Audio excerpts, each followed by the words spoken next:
হাবিবুল্লাহ ভাই, আজকের কাজের ব্যাপারে কিছু বলেন। আপনারা যে রাস্তায় আসছেন, কির জন্য আসছেন, কতজন আসছেন, কার নির্দেশে আসছেন, এ বিষয়ে একটু বিস্তারিত বলেন। আলহামদুলিল্লাহ, প্রথমে মহান রব্বুল আলামিনের শুকরিয়া আদায় করি, যিনি আমাদেরকে এক অত্যাচারী জালেম থেকে বাংলাদেশ সহ জাতি বর্ণ নির্বিশেষে দেশ, মানবতা, ইসলাম সকলকে আল্লাহ তাআলা এক ছাত্রদের রক্ত ত্যাগের বিনিময়, গণ উত্থানের বিনিময় আল্লাহ আমাদেরকে বিজয় দিয়েছেন।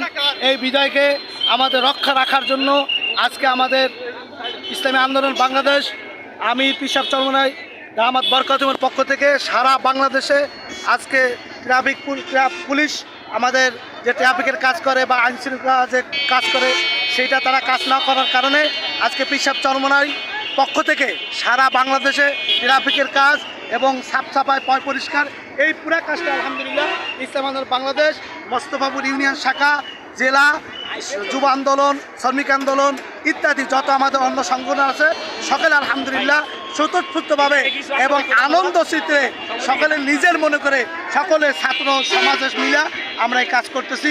আলহামদুলিল্লাহ, যে যেখান থেকে দেখছেন সকলে প্রচার করবেন এবং উৎসাহ করবেন।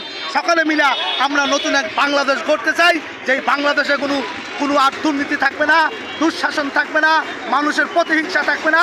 সকল মিলে আমরা সুন্দর একটা বাংলাদেশ গড়ার জন্য আজকে মাঠে নেমেছি। আপনারাও আমাদের সাথে একত্রভাবে ঘোষণা করে কাজ করেন, আল্লাহ পাক আমাদেরকে বিজয় দান করবেন। জি, আজকে আলহামদুলিল্লাহ এ পর্যন্ত আমাদের কাজ অব্যাহত আছে, চলবে ইনশাআল্লাহ।